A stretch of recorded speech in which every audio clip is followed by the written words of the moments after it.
Graça e paz, Deus abençoe a todos. Estamos de volta com a introdução ao Evangelho de Mateus, fazendo uso do material conhecido como Catena Áurea, de autoria de Tomás de Aquino. Oportunamente falaremos sobre a obra e sobre a referência histórica, que é o Tomás de Aquino, tá? No momento, nosso interesse está justamente na qualidade dos comentários que foram reunidos e que são incrivelmente úteis para a nossa vida, para o nosso viver. A introdução ao Evangelho de Mateus, ela é apresentada seguindo ou tendo como início aqui, para a boa apresentação do texto e dos comentários, o material ou o livro do profeta Isaías. O profeta Isaías, seguramente, ele é o mais explícito ou mais revelador em relação ao Evangelho, em relação à doutrina evangélica. Qualquer um que lê o livro do profeta Isaías facilmente enxerga Jesus Cristo sendo comunicado ou apresentado na mensagem profética. E no capítulo 40, versos 9 e 10, o profeta diz o seguinte: Sobe a um alto monte, tu que anuncias a boa nova a Sião. Levanta-a, não temas. Dize às cidades de Judá: Eis aí o vosso Deus. Eis que o Senhor Deus vem com fortaleza. Eis que o seu braço domina. A sua recompensa está com ele e o seu salário à sua frente. Graças a Deus pela sua palavra. É um texto muito bonito, como a maioria dos textos proféticos, ele também tem uma conotação muito intensa da poesia hebraica. Tá? Essa tradução aqui, eu não me preocupei em usar a referência, mas eu creio que seja da Bíblia de Jerusalém. Tá? Não precisa ficar preocupado. A chamada Bíblia de Jerusalém, ou a tradução publicada sob esse título, é uma excelente tradução dos textos sagrados, uma linguagem boa. Muito embora nós, pessoalmente, estejamos mais preocupados com uma linguagem mais atual. Né? O te, o ti e o tu estão quase que desaparecendo. Né? Inclusive, a pronúncia fica bastante difícil. E você é a palavra, né? Sobe a um alto monte, você que anuncia a boa nova a Sião. Sobe a um alto monte. Você que está anunciando o Evangelho, não se preocupe, não tenha medo. Proclame essa verdade de maneira que o maior número de pessoas possa ouvi-la. Evangelho. Então, o que significa essa palavra? A palavra evangelho, o Agostinho já dizia, né? Explicava lá. A palavra se traduz como boa nova, boa notícia, boa nova, bom anúncio, boa notícia. É uma palavra comum. Não foi inventada pelos cristãos. Mas, através da proclamação das boas novas ou da boa notícia ao mundo, a mensagem profética que culmina no anúncio da boa notícia, que já foi proposta lá no Gênesis, que se revela no Apocalipse, a boa nova, a boa notícia, ou o Evangelho, ele traduz como anúncio do Salvador. Então, para a família da fé, para aqueles que creem, para aqueles que têm a sua vida pautada pela confissão, pela segurança de que Jesus é o Cristo, Jesus é o Salvador, essa palavra, que era uma palavra comum, é a palavra do jornaleiro, do comunicador, né, da pessoa que apresenta aí, né, o cardápio do dia, o que temos para hoje, a notícia do dia. Para nós, ela significa anúncio do Salvador. Anúncio não só da salvação, mas a apresentação do Salvador. Tá bom? Então, evangelho para nós, essa palavra ela ganha esse sentido. Ela ganha um significado bastante específico deixa de ser um linguajar comum e tem uma conotação totalmente religiosa ou espiritual. Evangelho é anúncio do Salvador, uma relação direta com Jesus, o Cristo. Crisóstomo, que foi um grande pregador da antiguidade, ele perguntava: o que pode ser comparado a essa boa notícia? É o anúncio do Salvador. Mas como eu posso resumir? É o nascimento, é a vida, é a morte, a ressurreição, mas qual é o sentido, a conotação que fortalece essa verdade, esse anúncio do Salvador? A que eu posso comparar para dar valor intenso que essa mensagem merece? Aí ele prega. Anúncio do Salvador, ou Evangelho de Jesus Cristo, eu posso equiparar a Deus na terra, o homem no céu. A amizade de Deus feita para a nossa natureza, a luta de tantos séculos terminada, o diabo humilhado, a morte destruída, o paraíso aberto. E todas essas coisas que superam a nossa natureza, ou nossa capacidade, ou os poderes humanos, concedidas facilmente, não porque nos esforçamos, mas porque Deus nos amou. Por isso ele é chamado o Boca de Ouro, Crisóstomo, um dos grandes pregadores do mundo antigo. Você não vai encontrar ninguém pregando como ele foi capaz de expressar isso aqui. Você tem encontrado, tem visto, tem ouvido aí muita gente parafraseando esse daqui, esse comentário do João Crisóstomo, esse fragmento aí de uma pregação dele, de um sermão dele, né? Ele pregou as homilhas ou sermões em Mateus ou sobre Mateus. Então, o que significa anúncio do Salvador? A que isso nos remete? Deus na terra. Deus conosco, Emanuel. A riqueza teológica desses textos antigos é algo assim incrível. Muito embora eles tenham sempre uma grande preocupação em usar uma linguagem assim, é rica em metáforas, né? Cheio de analogias, mas há uma referência doutrinária muito forte, tá? Muito intensa. Isso daí não se produz, tá bom?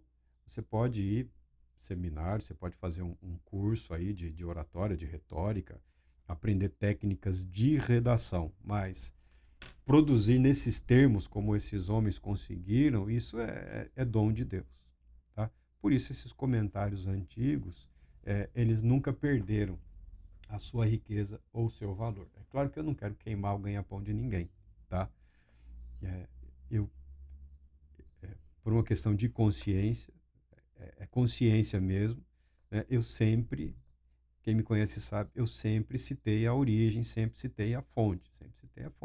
Tem gente aí que foi lá na biblioteca, lá pegou aí os 50 sermões aí, tá repassando, e fala que foi... Bom, cada um segue a sua cabeça, a sua consciência. Eu só anuncio esse material e expresso esse material porque são fontes extraordinárias que podem abençoar a vida de muitas pessoas e não são necessariamente inacessíveis, são de fácil acesso. E é importante que nós não deixemos a construção, a edificação da nossa consciência religiosa ou espiritual à mercê de outros, tá? Nós somos responsáveis pelo desenvolvimento da nossa própria estrutura doutrinária, pela nossa coerência de fé, tá bom? Ouvir um bom sermão é sempre muito bom. Agora, há material aí que podem cooperar, né, com os sermões atuais, de maneira que você tenha uma compreensão aprofundada das verdades da palavra de Deus ou do Evangelho. Agostinho continua aqui. Deus, que por todos os meios providenciou a cura das almas de acordo com o momento oportuno, ordenado por sua própria e admirável sabedoria, de nenhum modo proveu mais à humanidade que quando seu Filho único, consubstancial ao Pai e coeterno com ele, dignou-se a assumir todo o homem. Agostinho é um filósofo teólogo.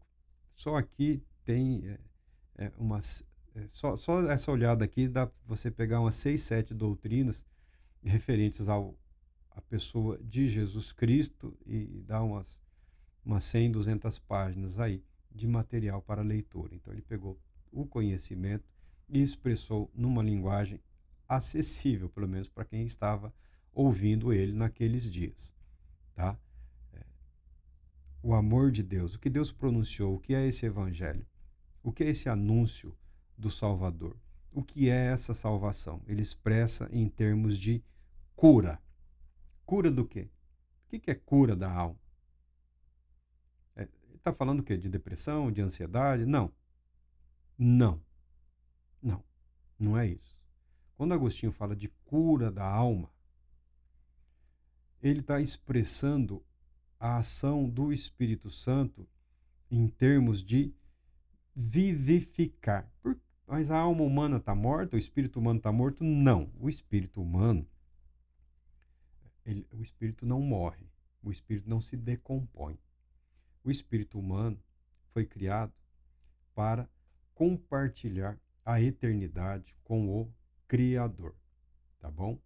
Então, em vários momentos da vida, a pessoa passa por alguma ansiedade, algum questionamento em relação à natureza do ser, a natureza de si mesmo, o propósito da vida, o tempo de vida, né, a morte ou o porquê da morte.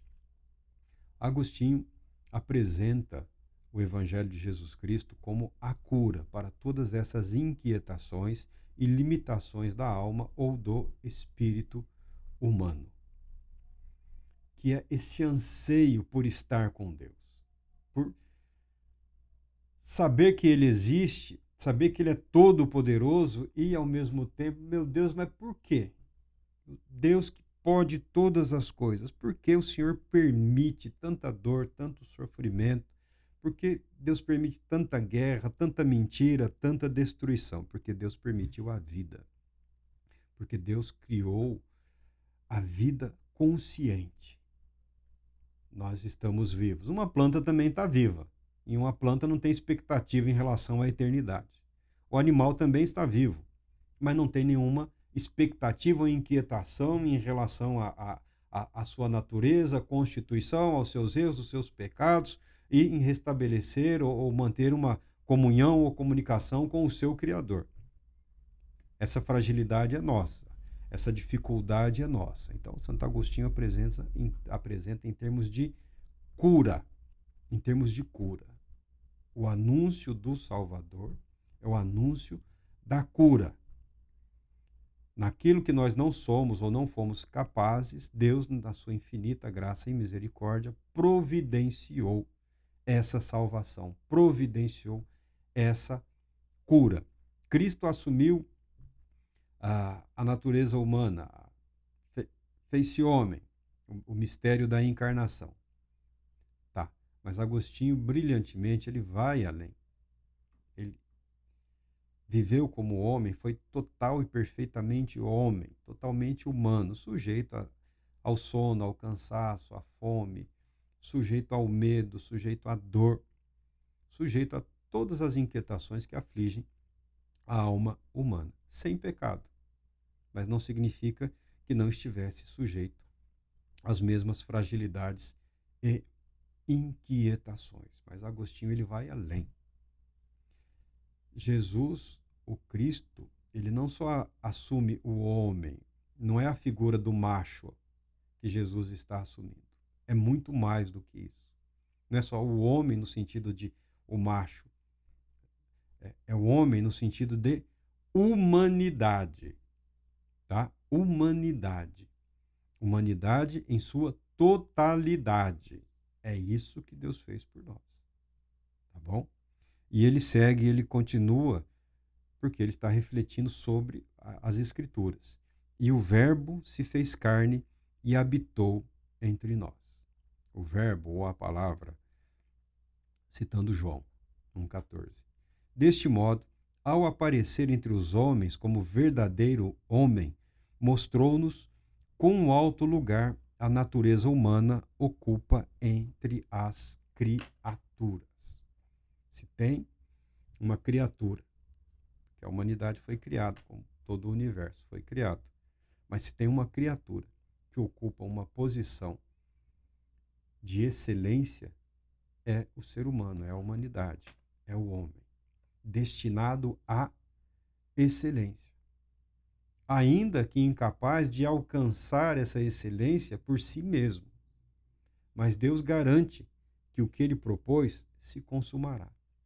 Então, o pensamento se expressa também, não só em termos de indivíduos, mas em termos de raça humana, espécie humana, a totalidade. Num mundo fragmentado, como sempre foi. Não tem nenhuma ilusão em relação a isso. Tá bom? Num mundo fragmentado, num mundo dividido por idiomas, por cor da pele, por, por religião, a humanidade ela é vista, vivida como um todo.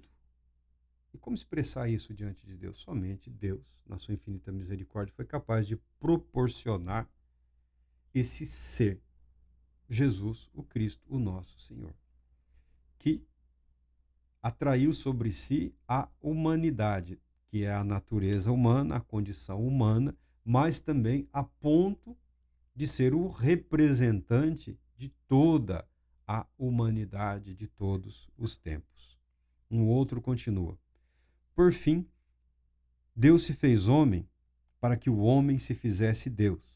Esta é a boa nova que o profeta vaticina, que o profeta proclama, que o profeta Isaías afirma, e que deveria mais tarde ser anunciada ao dizer: eis aí o vosso Deus, eis aí o vosso Deus, apontando para Jesus o Cristo.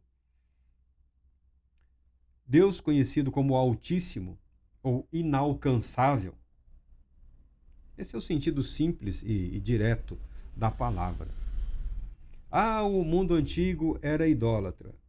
O mundo antigo sucumbiu à idolatria devido à ansiedade humana, porque a nossa natureza, a nossa condição nos conduz à necessidade de contato e de convívio.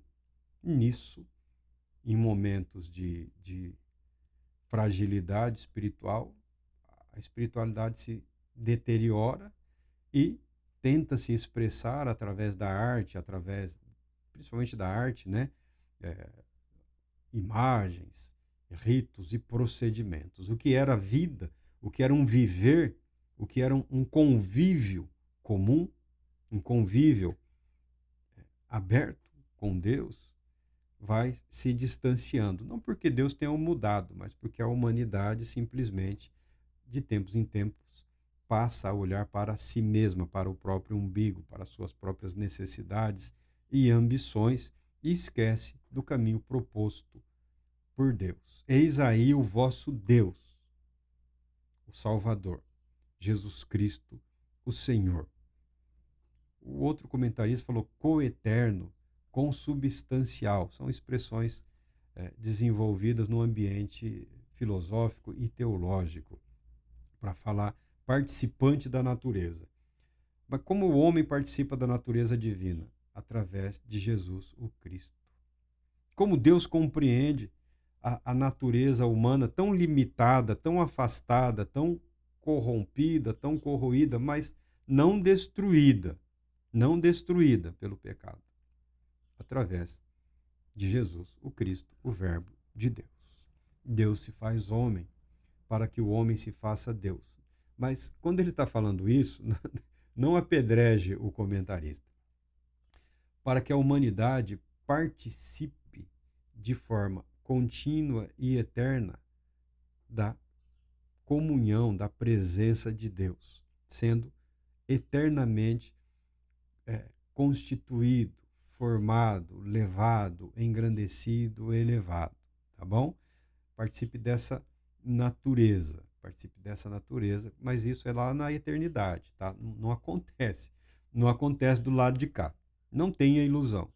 Volta e meia aparece um doido aí, mas isso daí é assunto para psiquiatria, para psicologia, num ambiente religioso.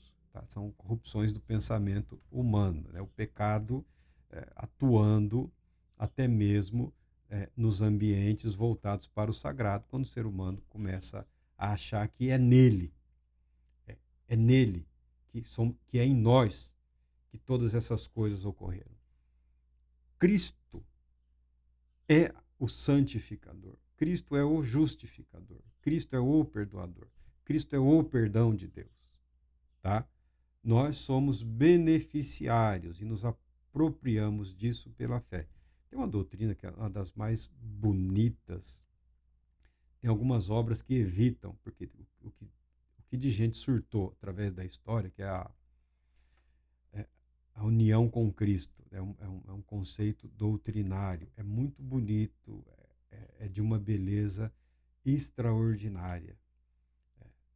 Cristo em nós, nós em Cristo, Cristo em Deus, Deus em nós, nós em Deus. É de uma beleza, de uma riqueza, é de um conforto para nossa mente muito grande.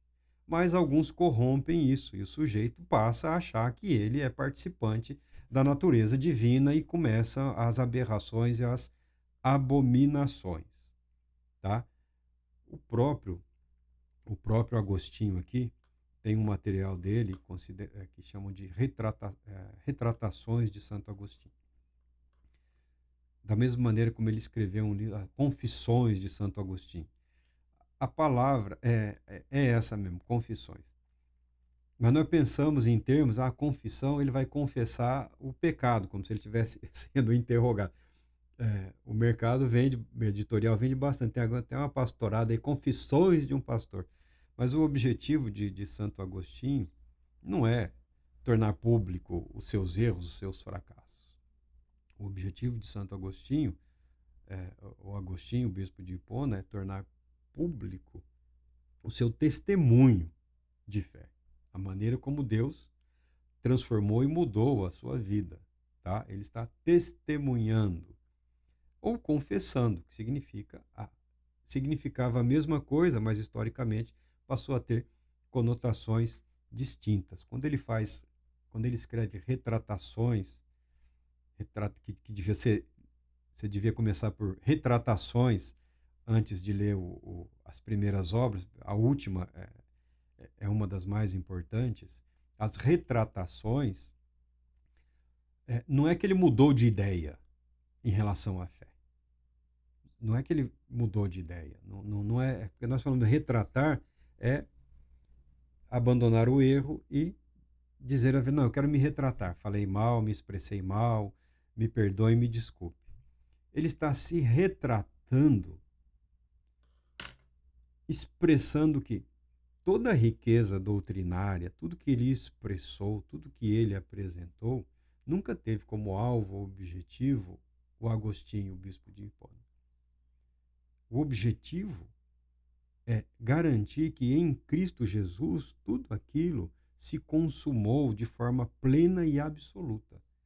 Toda a verdade em relação à santidade, toda a verdade em relação ao domínio próprio, toda a verdade em relação à oração, toda a verdade em relação à fé, toda a verdade em relação à comunhão com o Espírito Santo, todas as verdades em relação a todas as doutrinas vivas, vividas, expressas através da palavra de Deus, elas têm não só a sua origem, mas como também a sua consumação em Jesus Cristo, não em nós.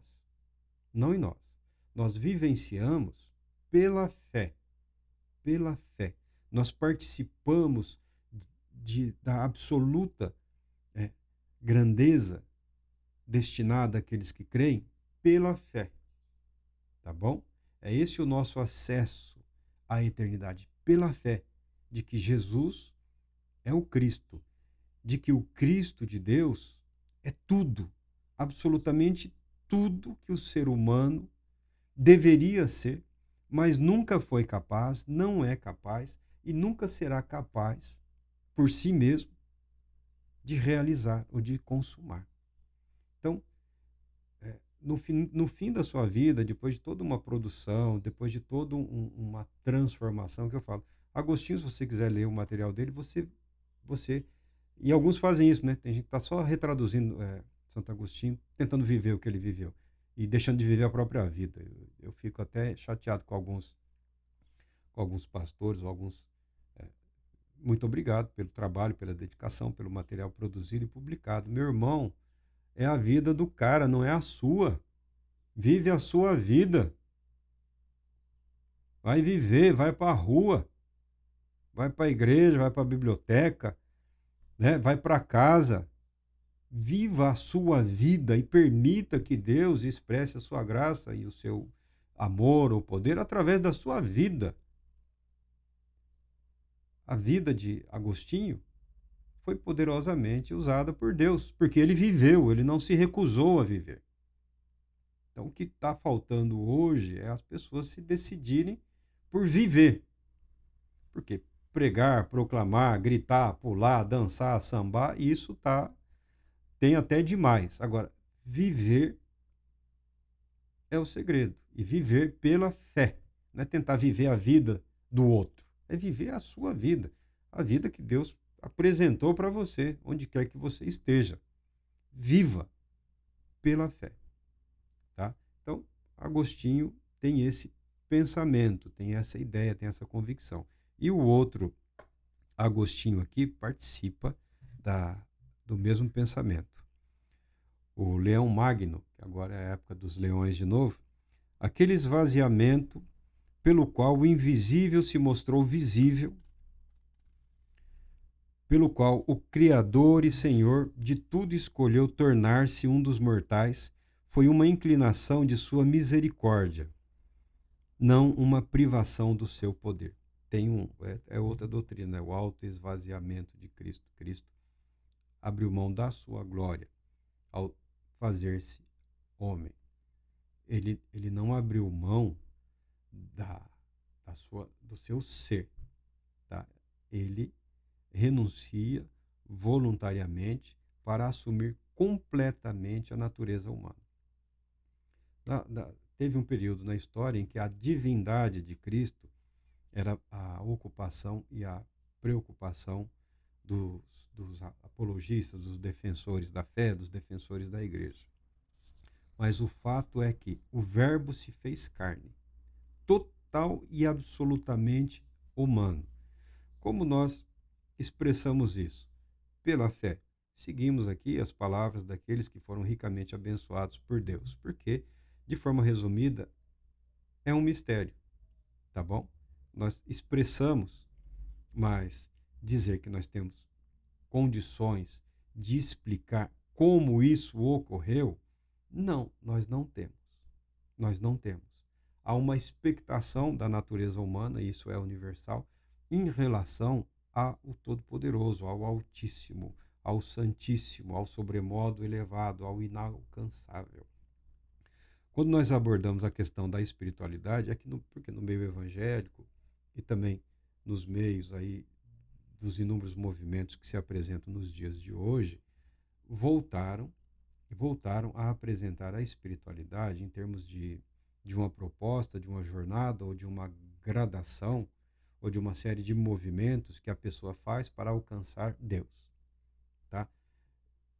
Invariavelmente, isso daí é um absurdo, tá bom? O ser humano por si mesmo nunca alcançou e nunca será capaz de alcançar o sagrado.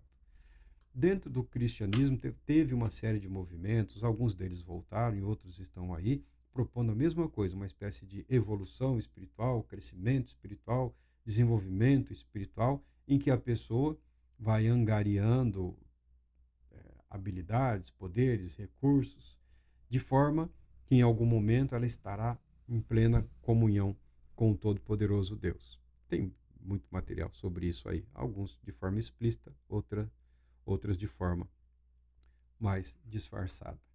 Isso é impossível, isso nunca aconteceu. Os mais sinceros dos homens tentaram e se dedicaram. Alguns expressaram uma suposta comunhão plena e absoluta com Deus, mas quando você lê o material, você fica assim, de queixo caído. Como é que alguém acreditou que isso é uma comunhão plena e absoluta com o Todo-Poderoso Deus. Então, o ser humano por si mesmo não rompe a barreira a nós imposta pelo pecado. Se você pega a Escritura, a revelação, mostra o oposto, que Deus nunca abandonou a humanidade e que Deus sempre tomou a iniciativa.